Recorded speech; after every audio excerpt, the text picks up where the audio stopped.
It's funny. Yesterday, I spent time drawing a couple of characters, but I talked more about characters than I did probably actually draw. Talk about those characters I was drawing. So I want to talk a little bit about Joker and another surprise fighter. Some of you probably can see him. But anyway, Joker is a character that came out of the Persona 5 game. Some of you may or may not have played it. If you ever played like the Persona, say Persona 3, or some of the other Persona type games that came out on PS1, I think the first ones came out on PS1 and eventually they branched over to PS2. My first exposure with the games, to be honest, was on the PS2. They had a game called Demon Shima Komanami or something like that.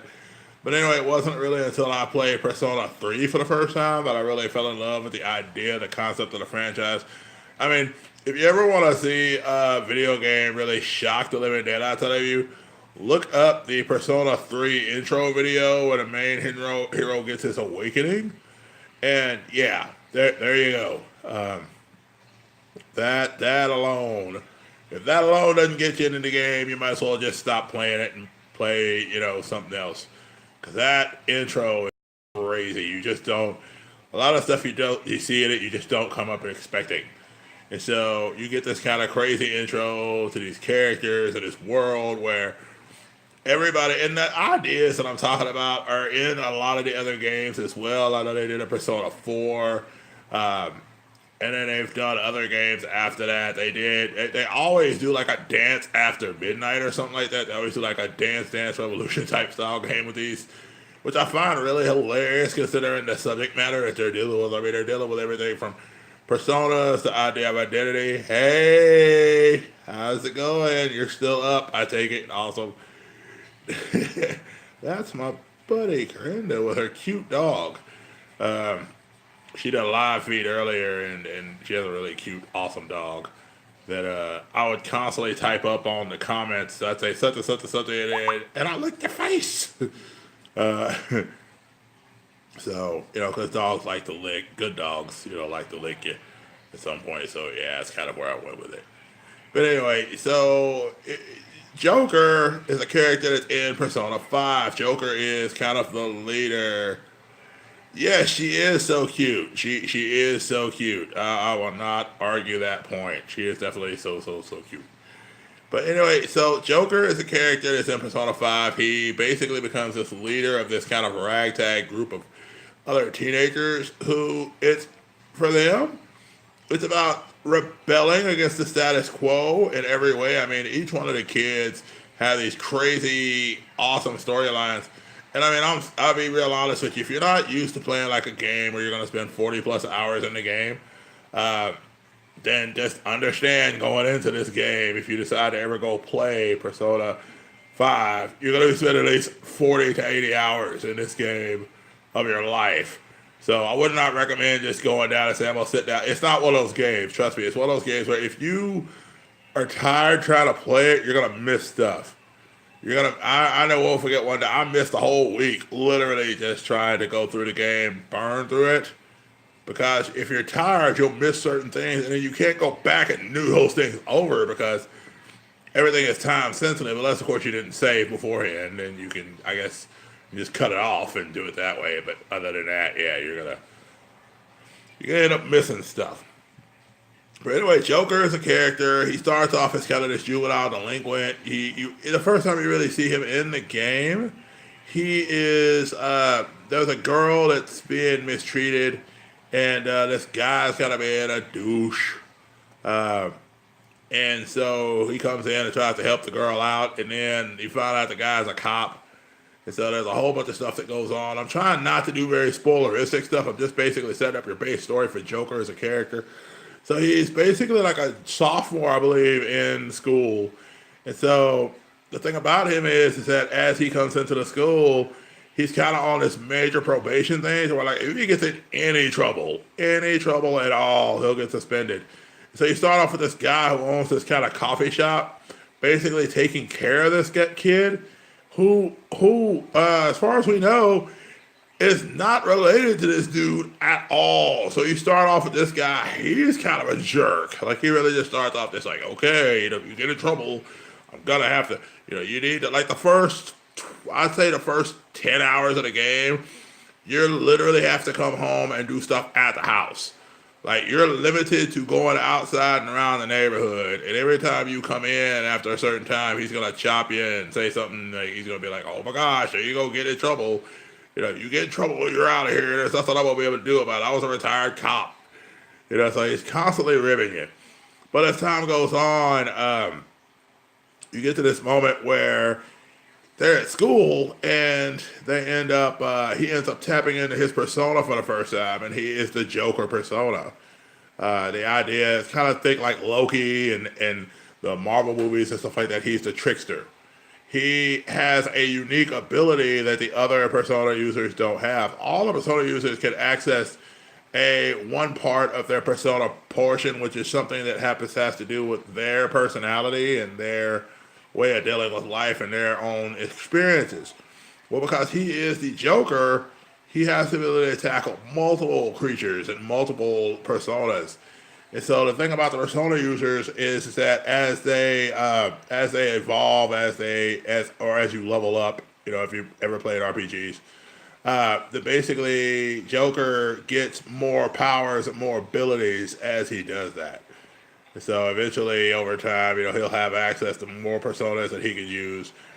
And of course, think like a game. The game kind of goes rock, paper, scissors in a way, because there are certain abilities that will go after certain types. So like if you're facing an earth type creature and you use like ice against them, for example, the ice or lightning, for example, then that ability will help take out that character. So you're playing a lot of rock, because sometimes you're switching multiple times in a fight because you're not always going to face the same types in a battle. Because then again, that would be pretty dumb.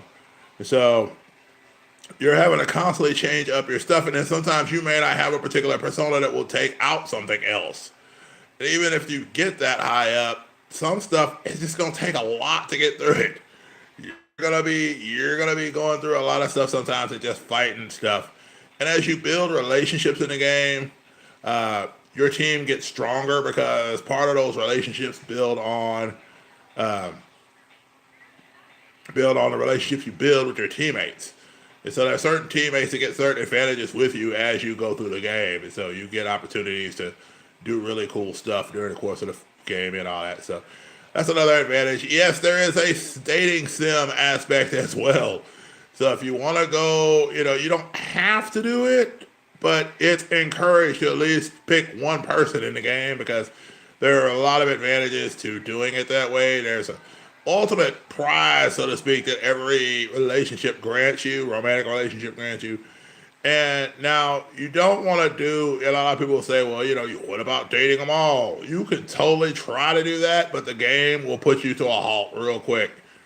There's a mission on Valentine's Day, and it's before you get your ultimate. So if you are found to have, if you're found to have cheated, to have romantic relationships with multiple people, then you won't get an ultimate prize at all, because you'll be left there. Again, without spoiling too much, there's just stuff that happens that you just have to see the game to appreciate. So you will not fare well if you do that. So I would not recommend it. But anyway, so the goal in the game is about friendship. It really is. I know, it sounds like I'm talking about My Little Pony, and I'm hot, but there's an aspect of the friendship aspect that really works well in the game. Because as you will advance, as you will grow in the game, your teammates will benefit from being friends with you. So that's kind of the whole idea of the game, is that you're building these relationships that help you fight. Your personas get stronger. So the more you put into a relationship in the game, the more opportunities you have to grow in that relationship. So that's kind of how it works. But I think it's interesting that when they when they announced that they were using these guys in Smash Brothers, I was like, yeah, that opens up a whole world. But then, of course, you have to remember, too, you got Street Fighter in this same world now. So that's really funny how that works. I just moved everything over. Sorry, guys. Just totally scooted the camera. So Anyway, this just kind of takes me back to in the trailer where they introduced the concept. Um, you see him and a couple of other Persona people are in the video with him, and so you hear them in the background. And so then there's a point where Morgana, who is, we'll talk about Morgana in a minute. Morgana is a character in the game who very, very much appreciates Joker for his unique abilities. And there's a lot of story behind Morgana. Morgana, when you first see him, and it's funny because, it's like I said Morgana and I said him because you find out later on he may be a boy. Of course, he surely acts like a boy during the course of the game, but he definitely seems boyish, even though he has a name like Morgana, where you would think it'd be a girl, but he's not. Even the people that created the game finally came out and said, yes, Morgana is a boy. But anyway, so Morgana's a cat that kind of helps them out on their first initial missions. And then you kind of find out that Morgana is kind of the person who knows a lot about personas and stuff like that. And again, without spoilers, there's a lot of reasons why he knows that stuff.